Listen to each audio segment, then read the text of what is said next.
Welcome sa ating mga media, press people na nandito, and syempre sa mga organizers and talent ng The Night of Magic Concert. Ayan, welcome sa press conference dito ngayong araw, March 14 sa Jersville, Quezon City.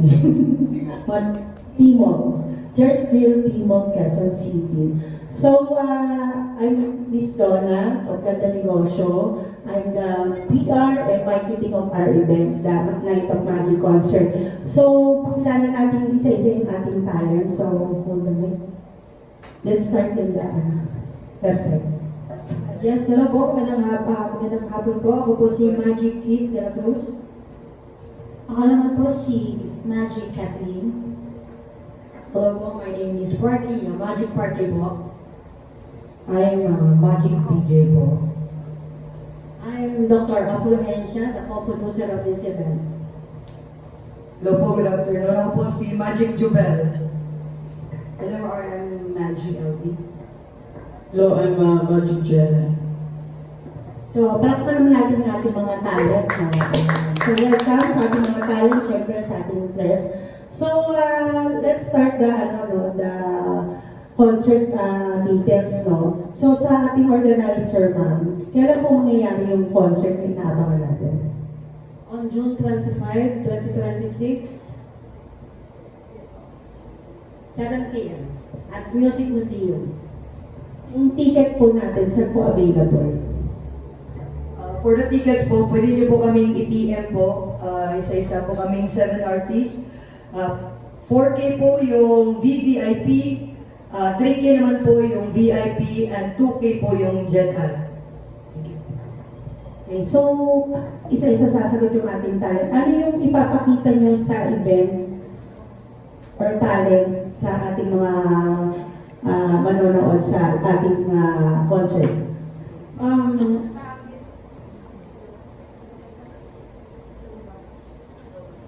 Hello, ito na naman.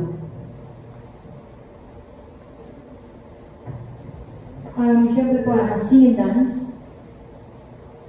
May dramatic din na magaganap.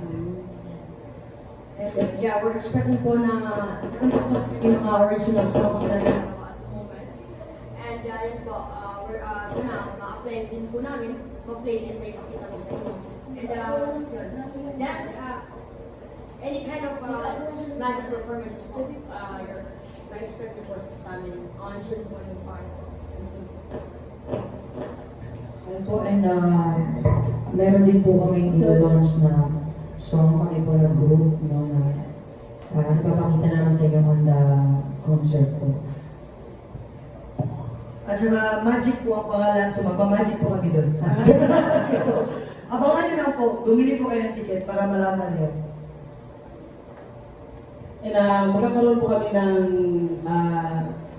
original song, Sing and Dance. And meron pa kayong makikita sa amin na Magic 7. And mas ipapakita namin kung ano pa yung mas gagaling sa aming Magic 7. Yun nga, gaya ng sabi mo, we are so excited kasi may mga pasabog po si Direk na which is gagawin po namin na I don't know kasi kung kami parang kaya ba namin to, pero since naniniwala sila direct sa amin na kaya nyo to, magagampanan nyo to. So, hopefully po ay makapunta po kayo sa concert na ito. Marami pong magaganap, more on entertainment po. Gaya ng sabi nila, sing, dance, comedy, may mga ilo-launch na new songs, mga original songs po. So, abangan niyo po yun. Thank you. So, sa venue natin, no, sa Music Museum po ito gagawin sa ating organizer, producer. So, bakit ito po yung napili yung venue for your concert? Para po sa producer at co-producer at sa mga organizers ng Music Museum, bakit po ito ang napili namin? Dahil naniniwala po kami na ito ang first steps para makilala ang mga talents namin, mga artists na nagsisimula pa lang sa ganitong industry. Thank you po. Okay, so kayo po yung napili yung concert. So, open din po ba kayo sa mga magpa-partner po sa inyo sa event sa producer po natin? Open po po kayo sa ibang company to partner or support your concert? And hoping po kasi kami sa magiging unity ng grupo po ito. Kasi kung magkukulang or what, hindi pa po namin alam. Pero ano po kami doon? Open po kami doon. Actually, may mga tumatawag na nagtatanong na rin po sa amin tungkol sa kanila. Kaya open po kami doon. Thank you.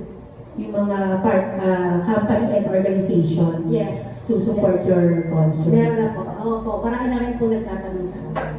So ano po yung pinaka-main advocacy po ba ng concert natin, Madam? Yung main advocacy po ng lalo na ng MCD production is to upliftment and the charity. Yun po naman lagi ang inaano ng producer ng MCD. Mag-ano po namin ma-extend po namin yung pagtulong sa mga charities, and at the same time po, yung artist namin, yan po yung nakita po namin yung pag-angat nila isa-isa. O hindi man isa-isa, pangkalahatan as a group. Thank you po. So balik tayo ulit sa mga talent, no? Ano yung mga paghahanda nyo? Kasi sa June pa yung event and it's March pa lang. So ano po yung paghahanda na gagawin nyo as an artist or talent kasali dito sa concert?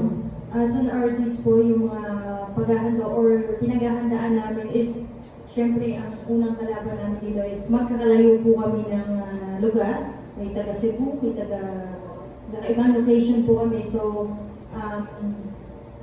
ang inaayos namin po dito is yung paano kami magsasama-sama para makapag-practice or makapag-training ng mga kailangan pa namin gawin. Pero sa tulong naman po ng aming mga producer, organizer, nagagawan po kahit pa paano ng paraan na okay, magsiset tayo ng ganitong date and then magpa-practice tayo. Walang kahit anong ibang gagawin. Doon tayo sa priority or sa goal na kasi kailangan dito is sulitin yung time management. Yun po. So kailangan talaga na pag magkakasama kami, kung ano yung kailangan, yun po ang gagawin muna. Yun po. So as early pa lang magpe-prepare na tayo syempre para abangan ng ating mga viewers, audience, and syempre yung manonood lalo na sa concert natin. Anyway, nandito yung ating mga press, so baka meron kayong additional. So isa-isa, you can ask question. Use the mic in your representation.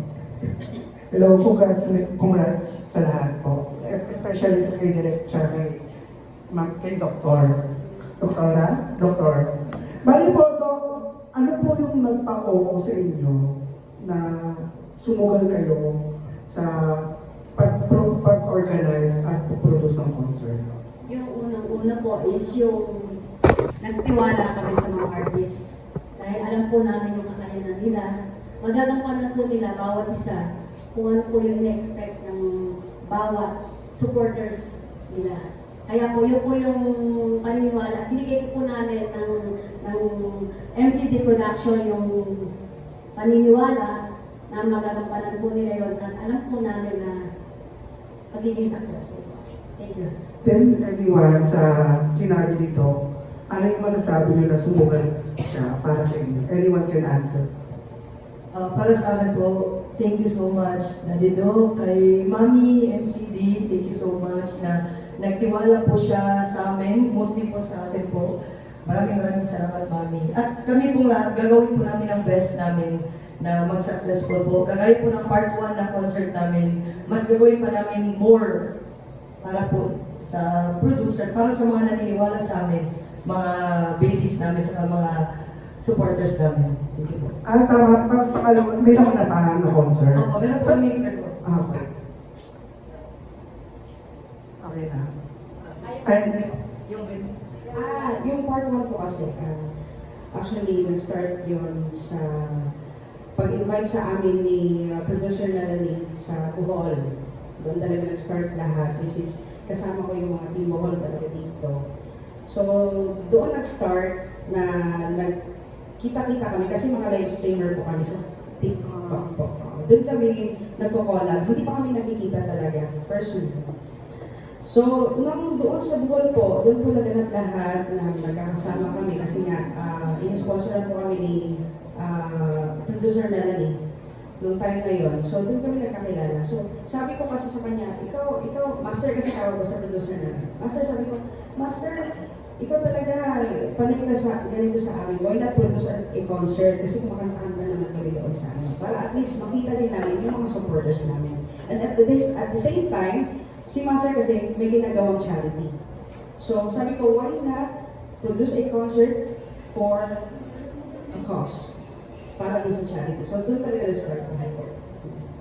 So, eto na, nagkasama-sama na kami, si Joel. Actually, ako, si Jelay, partly, PJ, ang nasa Bohol. Tapos si Kathleen din kasi, at saka si Joel, nasa Visayas din. So, naka-join na din ako. So, doon na talaga nag-start lahat. So, yun, nagka-ano kami. Then, yung mga nasa malalayang lugar, how's the experience in Manila? Nalibot nyo na ba? So far po, ang ganda po ng Manila. Yung mga tao dito is, it's like that. Mapagmahal talaga. Inahal niya kami na parang kami, anak niya. And so far din sa pag-aaral namin dito. Kasi dito first time na pumunta ako na Manila kasi nakapag-showtime na ako. Pero this time is iba. Nakasalamuha ko lahat ng mga tao na dito. Hindi naman lahat, typically na lahat talaga na wala. Yun talaga. Minahal kami kahit hindi kami tagay dito. Hindi kami snob. Ayun.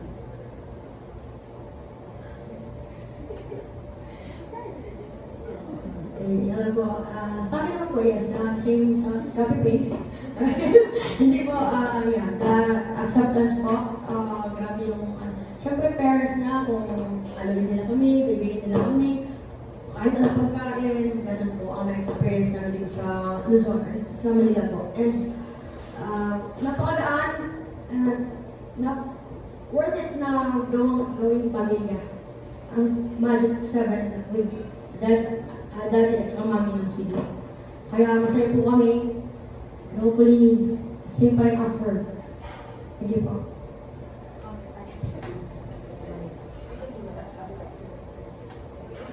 Kumusta ang tanan? Ang tao kaya, dapat mag-bisaya ko. Ako ay, bisaya din. Challenging talaga yung pagtatagalog sa aming mga Bisaya kasi yung Bisaya namin gahi. Matagalog talaga. Matigas! Yung accent oh, yung accent kasi namin is matigas. Kaya challenging yun sa aming mga taga-Bisaya. Pero dahil sa mga brothers namin, parang kapatid na namin sila, tinuturuan nila kami, ginagayad nila kami. Kaya happy kami. Paulit-ulit, Daddy. Thank you. Okay na. Opo. Sino yung parang, follow-up lang, sino yung leader? May leader ba? Master.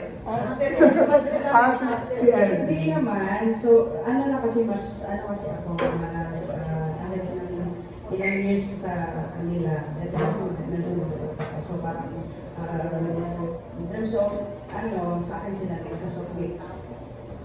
For my last question na lang, din collaboration, meron bang kayong inaay ng mga singer or dancer isa-isa? Or as a group? Wala naman. Wala. Yung parang gusto nyo makaduet, mga singer. Madami ba? Kasi nung part 1 namin, may ginaya lang kami na parang trip lang namin boy band. Backstreet Boys. Pero maganda ng boses ka, nakaka-inlove. Di ba? Ano kasi, ano na yan, direct? Di ba? Nakaka-inlove. Maganda yung tip. Yun lang. Wala ba? Sige, okay lang. Ano ba, sample ba? Hindi. Yung dream collaboration as a group. Or may idol kayong singer sa showbiz. Kahit gusto nyo i-collab, alam mo, may pagkakataong mabigyan kayo, di ba? Siguro pa para sa akin si Regine talaga. Regine Velasquez talaga. Kasi mong makakilog. Ayaw yung hagibis. Sa akin, yung Budakel. Ah, Oo, ang kasi galing. medyo ginagaya ko yung boses nila. Apol. Sa akin naman po international si Vanessa Wu. F4. Sa akin si Casey Tandina. Same po. Happy face ulit. So, kayo, Idol ko po si Casey. Yeah, the performance. Lahat mga bosses, oh, happy face sana. Bisaya. Ayoko mag-copy paste. Sa akin po is, nung bata pa kasi ako, idol ko na talaga to si Sara G. Siya talaga yung nakapag-boost ng talent ko. Yung mga kanta niya, kinakanta ko na sa contest ko. Yes. Tapos si Morissette Amon, naku, Isaya din yun. Oo, tigis Parang yun. sa concert, bibirit kayong lahat. Ang tataas ng idol nyo eh. At may din ako sa international, mga Silvio. Oh. Mariah Carey. Contestera ka yata. Opo. Ako, Katrina Velarde, pero Diba? hindi kasi kahit baka mahimatay na ako, kaya titiisin muna ako. Ay, for last kay Direk, Mel, paano yung pag-handle niyo po sa parang lahat to military? Pare-pareho naman ang pag-handle eh. For example, group sila, di ba? Pag nag-group kayo, yung pag-handle mo, as anong klaseng group sila. Ngayon, sa nakita ko, kaya pumayag ako, unang-una, dahil kay Doki at kay Melanie, yung producer namin. Pumayag kami dalawa ni May. And remember, kami ang nag-concept ng The Legends on the Dance Floor sa Araneta. So, ito siguro yung pangalawa after nun. So, siguro mahihirapan sila dahil malalim yung utak namin dalawa ni May. Pero, ako nakakaramdam talaga ako sa pitong yan. May aabutin yan. Meron ba kayong nakita, etong tanong ko sa inyo, meron ba kayong nakita na grupo na puro magic? Sa buong, wala, di ba? So, ibig sabihin, meron puro lalaki. SB19, di ba? Puro babae, sex bomb, bini. Bakit hindi natin bigyan ng puwang ang magic para maging susunod? Pero wala akong alam kasi management wise, sila na yan, di ba? Pero kung akong tatanungin mo, gusto ko silang makita na nakahanay sila sa lugar na yan. I think Congratulations. And Hi, Justine from Star Entertainment. First time nilang maka-work si Derek May and yun lang, gusto malaman yung expectation niyo before and now na naka-work niya na siya.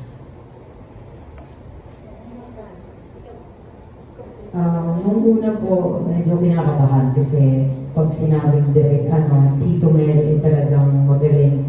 And at the same time po, medyo parang po strict. Pero nung na-meet po namin sa ngayon, kanon po talaga si Direk. Madami po siya kalokohan. And excited po kami maka-work si Tito Mel and si Tita May po. Ako naman po, nakilala ko na si Tito Mel sa Showtime before sa That's My Tomboy. So, before pa lang, parang nanginginig na ako.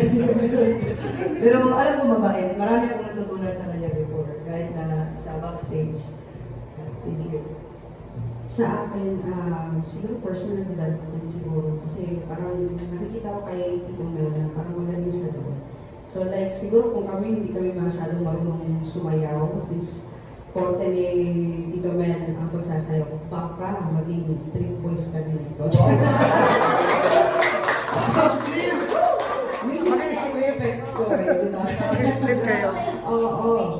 Diba? So, Tito Mel yan eh, may pangalan si Tito Mel. So, siguro, sa mga workshop na baka ibigay sa amin ni Tito Mel, baka doon kami mag-level up. So, yun po. Hindi. Ako sa finger Hindi doon sa sa TikTok pa lang na nag-up si Tito Mel. Parang tumaas yung respeto ko kasi narinig ko na Tito Mel is the one direct sa mga maraming i-guide lalo sa mga artist.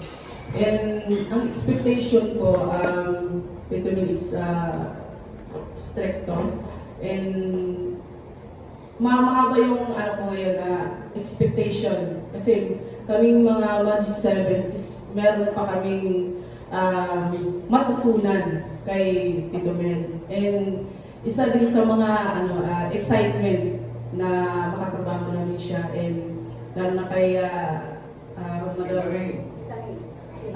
Tita May. Tita May, kasi siya rin Bisaya eh. Isod kayo mag-Tagalog. And marami. Tita May, yan.